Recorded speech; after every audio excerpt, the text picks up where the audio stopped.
It's the internet. You're busy. Let's do this. I'm Jeff Grubb. I write for GamesBeat.com. This is the Playdate. It is a tiny little boutique handheld from an alternative history. What does that mean? Well, there's a lot of devices out right now, like this Retroid Pocket 2. It's a Chinese handheld. It can play ROMs. It runs Android. There's this thing called the Switch. I have a Steam Deck somewhere that I'm not going to pull out. Analog Pocket plays old Game Boy and Game Boy Advance cartridges. These things are ways for you to play handheld games that you are probably used to in some form from the past.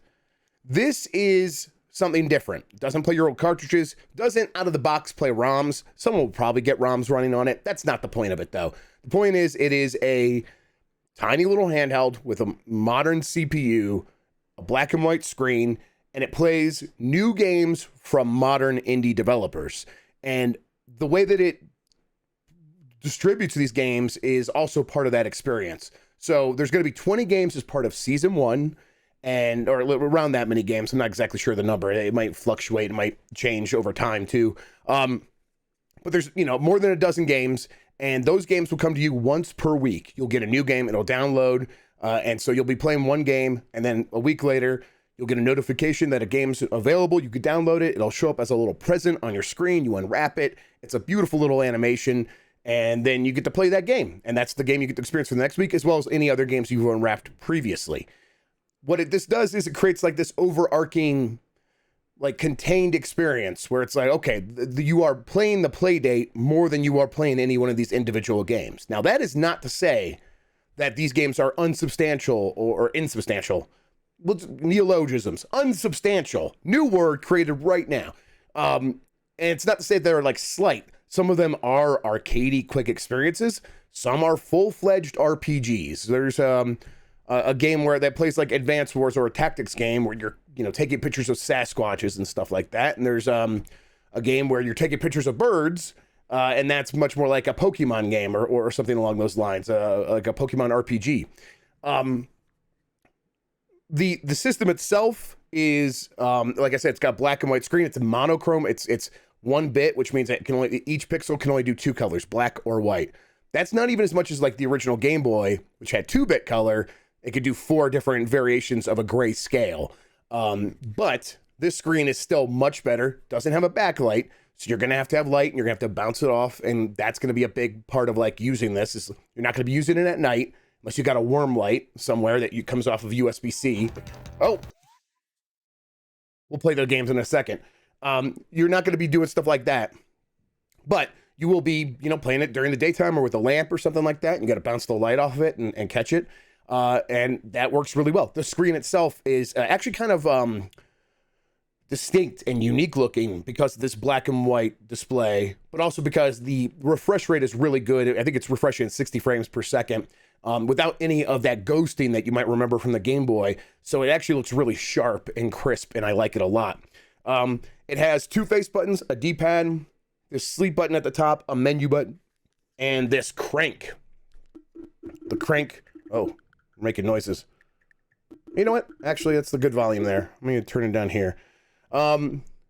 Yes, so it's got all this stuff, and each game is trying to like use. It also has a 3-axis tilt as well, tilt controls. Although I don't know which games actually use that. I'll say that each game is trying to like take as much advantage of all these things as possible. There's some games that barely use the crank, sure, but other games, it's all built around the crank. And the games are the star here. They are from indie developers that you might recognize. And if you don't, the Playdate's probably not for you. That's the big thing. That's my big takeaway here is that the Playdate is good for people who know they want it. If you know you want something from, you're like, the new games from Bennett Foddy and Zach Gage and Serenity Forge and whatever. If you know those names and you're interested in what they've done before, then you are probably going to like be happy to pick this up and experience what it is and what they've provided and stuff. But if you are like, can I play Pokemon on that? Just go get a Retroid Pocket 2 Plus. Go get this instead. It's also yellow. It's bigger, but there are ways for you to play Pokemon you don't need this to also be that. This can be its own thing, and that's actually a very good thing. The standout here is that we've come so far that we can have all of these little different entries in portable gaming. Not everything has to be a Game Boy or a successor to the Game Boy. This can be an alternative, something different that is trying to present a different experience and something that is self-contained and makes sense on its own. Now, all of those games that come with it, they are included in the price. It's not DLC. Season 2 might be DLC. I'm not exactly sure how that works, but the point is like, you just buy this thing, connect it to Wi-Fi. It has Wi-Fi. Each week you'll get a new game.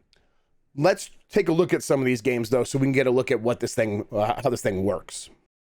Here is the home menu with all your games. I'm going to be showing at least all the titles and the title, like the tile screens for all these games. So if you consider that a spoiler, which I think a little bit it kind of is, because this is all the entire experience is like unwrapping these games and finding them out yourself. I don't know, skip ahead. Some of my favorite games are some of the early ones. I really like Whitewater Wipeout. Casual Birder is a bird photography RPG. It's pretty cool. But I like Whitewater Wipeout. It is a surfing game. It's really good. You can see like the smoothness of the animation. It looks just as good, if not better, on the screen itself, as long as you have the screen tilted towards the light in the right way. That's the big thing with this screen and not having a backlight. You got to have the light in the right way, and if you don't, it's going to be kind of awkward. But I got used to holding it at a slight angle, and I was used to it. I was fine, but you know, that's still something you're going to have to fight with. And also, I think it's part of the aesthetic that Panic is going for, and it works because it does feel like it's that alternative history Game Boy where the screen looks like it's from another time, and yet it's playing games in like a really smooth, crisp way that feels out of time. The thing I like about Whitewater Wipeout is the crank. The crank has this trueness to it where you're pointing straight down, your surfer's going to go straight down, and you could see the crank there on the bottom there. That's accurate to what I'm doing. If I point straight up, he's going to be going up, and it just feels really nice. So it's like a cool way to like control your surfer. It's like if I'm in the air and I'm doing these spins, I can do all these cranks, and I know I'm going to land pointed down because I'm pointing down, as long as I give myself enough time to get around, of course. All right, let's see if we can get some extra air. All right, now we got some speed. Let's go. Let's see if we can do a quad. Probably not. Oh, barely. All right, it's a pretty good score so far, but we lost a lot of speed there. Not great. Oh, pretty sucky. All right, let's keep going. Flipper Lifters, another arcade-style game where you're taking penguins from one floor to the other, and they keep adding floors and stuff like that. Zipper's Bennett Foddy's game about, it's kind of like a puzzle game where you control a ninja and you're slicing through guys, and if you stop in front of them, they'll slice you. But then there's games like Demon Quest, where you can summon demons. Do you need to say anything special to summon a demon? No, I'll just make up something that sounds cool. Oh, great and powerful Shax, Marquis of Hell, whose roguish deeds are renowned on many planes, with whom I would have words, here at the end of all things. Shax, I summon thee. Hey, I think, who summons me? Oh, wait, hang on, wait. Is it the holy woman whose music speaks for angels? Perhaps the quiet child, or the boy who would be a thief. Ha ha ha ha. None of them, it is I. Oh my god, I spelled my name wrong. Giab, who summons thee. Indeed. How interesting.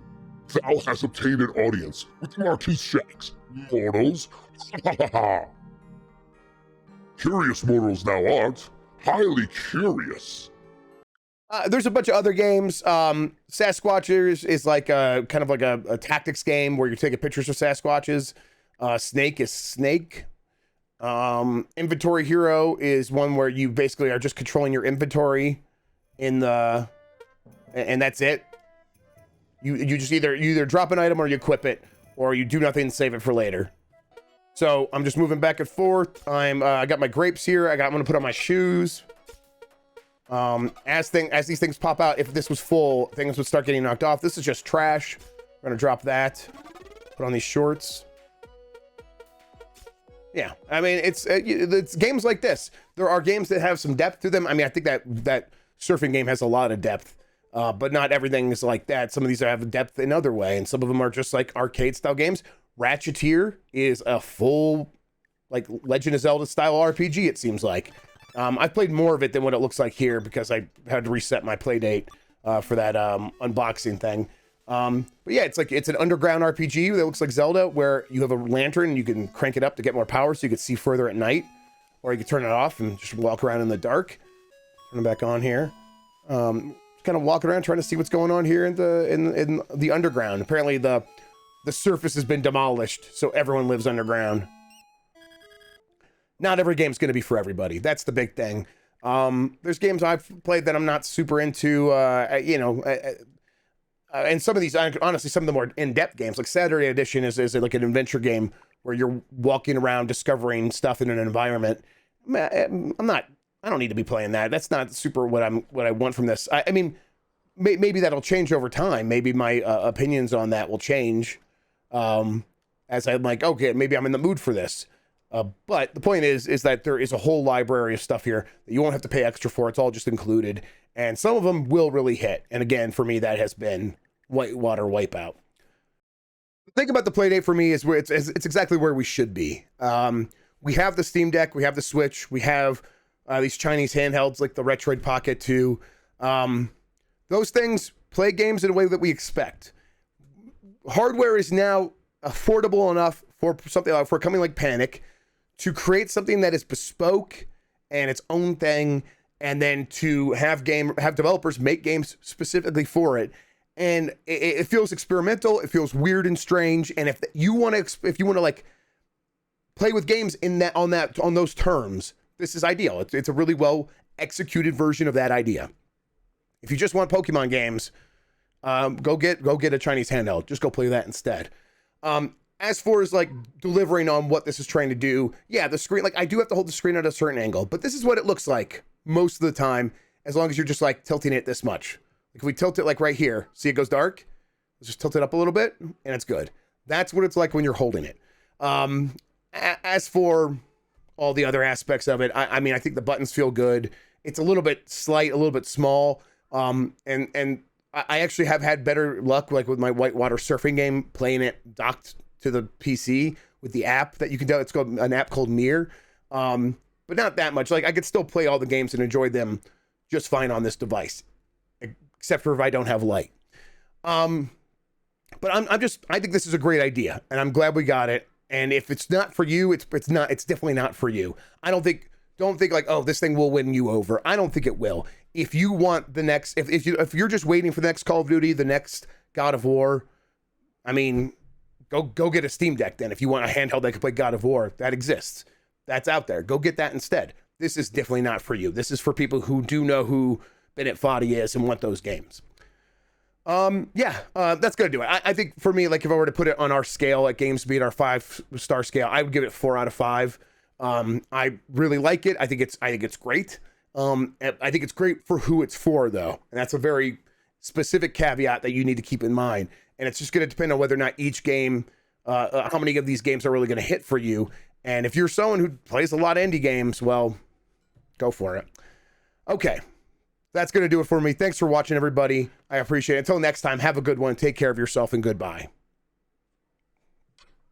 And remember, always crank it. Crank gang!